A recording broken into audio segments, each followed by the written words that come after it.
ये वह मिशन था जब एक इंसान जानता था कि वह जिंदा वापस नहीं लौटेगा और फिर भी उसके चेहरे पर मुस्कान थी। एक ऐसा खेल जहां निशाना सिर्फ एक इंसान नहीं था बल्कि पूरी एक इतिहास की दिशा थी और फैसला महीनों पहले ही हो चुका था। इसे हर हाल में खत्म करना है। आज हम उस रात की कहानी सुनेंगे जिसने पूरी दुनिया को हिला दिया था। 21 मई 1991 तमिलनाडु के श्रीपेरम्बदूर में भारत के पूर्व प्रधानमंत्री राजीव गांधी एक चुनावी रैली में शामिल होने पहुंचे थे। एक लड़की, एक फूलों की माला और उसके पीछे छुपी हुई मौत। तो बने रहिए क्योंकि असली ट्विस्ट अब भी आना बाकी है। समुद्र के उस पार श्रीलंका के उत्तरी जंगलों में LTTE नाम का एक खतरनाक संगठन बैठा था जिसका नेतृत्व वेलुपिल्लई प्रभाकरण कर रहा था। वो डरा हुआ था। उसे डर था कि अगर राजीव गांधी दोबारा सत्ता में आए तो भारतीय शांति सेना एक बार फिर श्रीलंका भेजी जा सकती है, जिससे LTTE को भारी नुकसान हो सकता था। अपनी हार से, अपने खत्म होते हुए प्रभाव से और उस एक इंसान से जिसकी आवाज लाखों लोगों को एक करती थी। जब तोप और बम काम नहीं करते तो ताकतवर लोग एक और रास्ता चुनते हैं, इंसान को हथियार बनाना। और यही हुआ। इस मिशन के लिए एक महिला आत्मघाती हमलावर को चुना गया जिसका नाम था धानु, जो LTTE की कट्टर समर्थक थी। एक ऐसा प्लान बनाया गया जिसमें LTTE के कुछ सदस्य गुपचुप तरीके से नाव के जरिए तमिलनाडु पहुंचे और चेन्नई में अपना बेस तैयार किया। यह प्लान गोली या बम से नहीं बल्कि एक चलते फिरते इंसान के जरिए अंजाम दिया जाना था। एक मासूम चेहरा जिसके अंदर एक खतरनाक योजना छुपी थी। यह सुनने में फिल्मी लगता है लेकिन यह हकीकत थी। सोचिए, जब कोई मिशन इतनी सावधानी से बनाया जाए कि हर कदम पहले से तय हो, कैसे घुसना है, किन लोगों को इस्तेमाल करना है। उन्होंने स्थानीय लोगों का भरोसा जीतने के लिए नलिनी नाम की एक भारतीय महिला को अपने साथ मिला लिया। कहाँ रुकना है, कैसे मुस्कुराना है और सबसे जरूरी कैसे अपने निशाने के इतने करीब जाना है कि कोई रोक न सके। यह सिर्फ हत्या की योजना नहीं थी, यह एक पूरी मनोवैज्ञानिक कहानी थी। और इस कहानी में सबसे खतरनाक हथियार था विश्वास। जी हाँ, विश्वास। क्योंकि जब आप किसी पर भरोसा करते हो तो आपकी सुरक्षा की सारी दीवारें खुद ब खुद गिर जाती हैं। अब जानते हैं उस नेता के बारे में जिसे इस सब का निशाना बनाया गया था। वो नेता थे राजीव गांधी, भारत के सबसे युवा प्रधानमंत्री जिन्होंने 1984 से 1989 तक देश का नेतृत्व किया। वो एक ऐसे इंसान थे जिन्हें लोग प्यार करते थे। जनता उनके लिए सड़कों पर उतरती थी। उनकी एक आवाज पर हजारों लोग जमा हो जाते थे और यही उनकी सबसे बड़ी ताकत थी और यही उनकी सबसे बड़ी कमजोरी भी बन गई। क्योंकि जो नेता जनता के इतने करीब होता है उसे अपनी सुरक्षा के लिए जनता से दूर नहीं रह सकता। और दुश्मन को यही चाहिए था। बार बार खबरदार किया गया था उन्हें। उनके करीबी लोगों ने कहा था, बाहर मत जाइए, भीड़ में मत जाइए, खतरा है। लेकिन वो माने नहीं। शायद उन्हें यकीन था कि उनके अपने लोग उन्हें कभी नुकसान नहीं पहुंचाएंगे। शायद उन्हें पता नहीं था कि इस बार भीड़ में से ही मौत उनका इंतजार कर रही थी। और जब वो निकले, जब उन्होंने खुद अपनी सुरक्षा की दीवारें तोड़कर हजारों लोगों के बीच कदम रखा, तब वो लम्हा आया जो इतिहास में हमेशा के लिए दर्ज हो गया। उस भीड़ में एक लड़की थी, साधारण सी लड़की, मासूम चेहरा, हाथ में फूलों की माला और आंखों में शांति। ऐसी शांति जो किसी भी आम इंसान के चेहरे पर नहीं होती जब वो किसी बड़े नेता को पहली बार देखता है। आम इंसान तो उत्साहित होता है, थोड़ा घबराया हुआ होता है, लेकिन उसकी आंखों में उत्साह नहीं था। उसकी आंखों में एक ठंडा सा सुकून था, जैसे उसे पता हो कि आगे क्या होने वाला है। वो आगे बढ़ी, धीरे धीरे, एक एक कदम। भीड़ में कोई उसे रोकने वाला नहीं था। सुरक्षा कर्मियों की नजर उस पर नहीं थी क्योंकि वो खतरनाक नहीं दिखती थी। वो तो एक साधारण लड़की थी। हाथ में माला लिए मुस्कुराते हुए उसने भीड़ को चीरा। वो आगे बढ़ती रही और फिर वो रुकी नेता के ठीक सामने। उसने माला उठाई, झुकी और उसी पल वक्त रुक गया। अगले ही सेकंड में एक ऐसा धमाका हुआ जिसने सिर्फ उस एक इंसान को नहीं बल्कि पूरे माहौल को चीर कर रख दिया। धुआं, धूल, चीखें और एक ऐसी खामोशी जो हर चीख से ज्यादा डरावनी थी। जो लोग उस वक्त वहां थे उन्होंने बाद में बताया कि वो पल समझ में नहीं आया, दिमाग ने एक्सेप्ट नहीं किया। कुछ लोग जम गए, कुछ भागे और कुछ बस जमीन पर बैठ गए क्योंकि उनके पैरों ने साथ देना बंद कर दिया। लेकिन रुकिए, क्योंकि असली ट्विस्ट अभी शुरू होता है। जो हुआ वो तो आपने सुन लिया, लेकिन जो उसके बाद आया वो इस पूरी कहानी का सबसे हैरान करने वाला हिस्सा है। उस पूरे इवेंट की रिकॉर्डिंग हो रही थी। कई कैमरे थे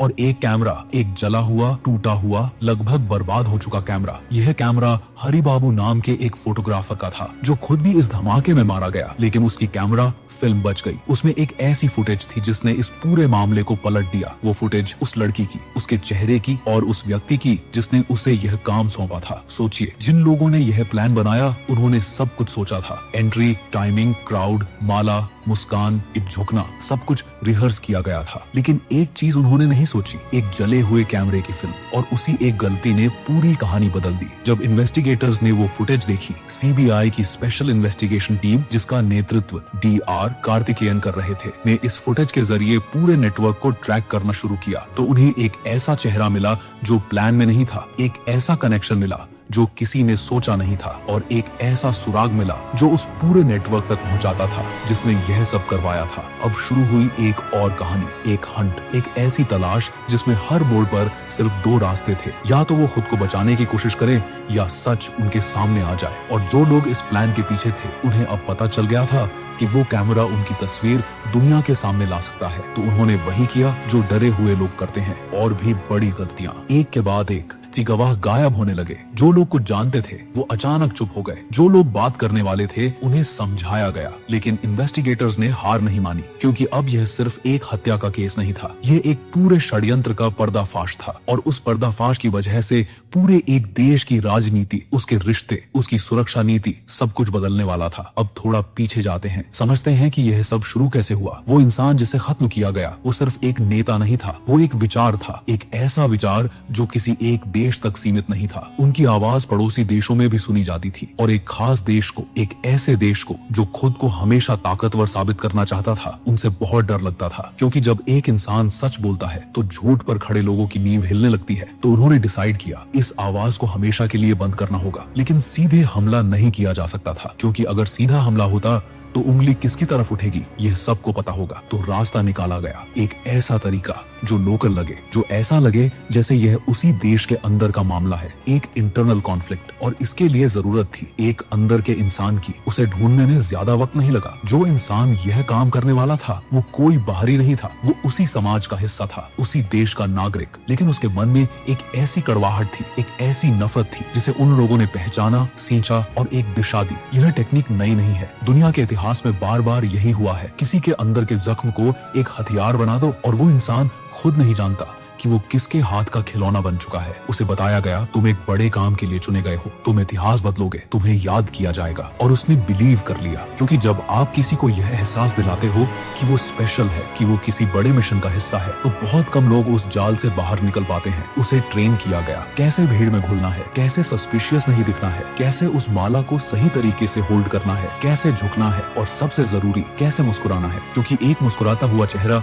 कभी खतरनाक नहीं लगता। यह सब रिहर्स हुआ बार बार एक क्वाइट जगह पर जहां कोई नहीं देख सकता था। और जब वो तैयार हो गया तो उसे बताया गया अब वक्त आ गया है। और वो लड़की जिसने माला उठाई थी उसे भी किसी ने यही कहा था। सोचिए उस लड़की के बारे में, वो कौन थी, उसने यह क्यों किया? क्या वो खुद जानती थी कि वो क्या करने जा रही है, या उसे भी यही लगा कि वो किसी बड़े मकसद के लिए जा रही है? यह सवाल आज भी लोगों के मन में है। कुछ लोग कहते हैं वो पूरी तरह जानती थी, वो कन्विंस्ड थी, वो रेडी थी। कुछ लोग कहते हैं नहीं, उसे भी इस्तेमाल किया गया, उसे भी नहीं पता था कि असली प्लान क्या है। लेकिन एक बात तय है, उस माला के अंदर जो था वो उसने खुद नहीं बनाया था, वो तो बस एक माध्यम था, एक चेहरा था। उसके पीछे एक पूरा नेटवर्क था जो दूर बैठकर सब देख रहा था, सब कंट्रोल कर रहा था। और जब वो धमाका हुआ वो नेटवर्क सेफ था, दूर था, निशान नहीं था, या कम से कम उन्हें ऐसा लगता था। लेकिन वो जला हुआ कैमरा वो भूल गए थे। जब उस फुटेज को प्रॉपर्ली एनालाइज किया गया तो इन्वेस्टिगेटर्स को एक चेहरा मिला। उस भीड़ में एक ऐसा इंसान था जो भीड़ का हिस्सा नहीं लग रहा था, जो बहुत शांत था, जो उस लड़की की मूवमेंट को ट्रैक कर रहा था, और जिसके चेहरे पर जब वो धमाका हुआ कोई हैरानी नहीं थी, क्योंकि उसे पहले से पता था। उस चेहरे को आइडेंटिफाई करने में कई दिन लगे, लेकिन जब हुआ तो पूरी कहानी खुल गई। वो इंसान एक मिडल मैन था, उसका नाम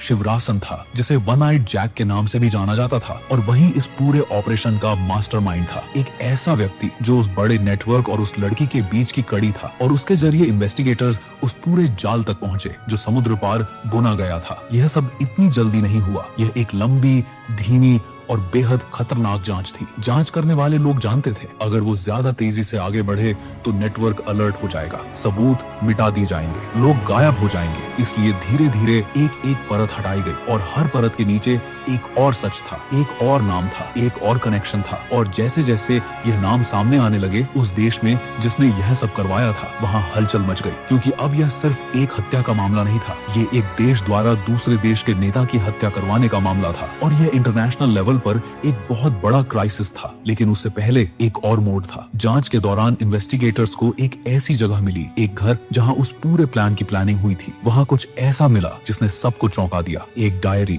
हाँ एक डायरी, जिसमें उस लड़की के हाथ से लिखी बातें थी। और वो बातें पढ़कर इन्वेस्टिगेटर्स की आंखें भर आईं, क्योंकि उसमें एक इंसान का दर्द था, एक ऐसा इंसान जो कंफ्यूज्ड था, डरा हुआ था और शायद किसी हद तक पछता रहा था। उसने लिखा था, मुझे नहीं पता यह सही है या गलत, लेकिन मुझे बताया गया है कि इससे बड़ा बदलाव होगा, कि इससे लाखों लोगों को फायदा होगा। मैं बिलीव करना चाहती हूँ। यह पढ़कर एक सवाल उठता है, क्या वो गलत थी? हाँ बिल्कुल। क्या उसने कुछ बुरा किया? हाँ। जो हुआ वो किसी भी तरह से जस्टिफाई नहीं होता, लेकिन क्या वो अकेली जिम्मेदार थी? नहीं। उसके पीछे जो लोग थे जिन्होंने उसके जख्मों को, उसके कंफ्यूजन को, उसकी तलाश को एक वेपन में बदला, वो असली गुनाहगार थे। और वो लोग कंफर्टेबल जगहों पर बैठे हुए सोच रहे थे कि वो बच जाएंगे, लेकिन वो नहीं बचे। एक एक करके हर किसी की परत उठती गई। जांच के आखिरी दिनों में जब बड़े नाम सामने आने लगे, तब कुछ लोगों ने खुद को बचाने की कोशिश की, कोई भागा, कोई ने डील करने की कोशिश की, कोई ने डिनाई किया। लेकिन वो फुटेज थी, वो डायरी थी, वो कनेक्शंस थे, और एक एक करके सब कुछ सामने आ गया। यह कहानी यहाँ खत्म नहीं होती। इस हमले में कुल 16 लोगों की जान गई और बाद में जांच में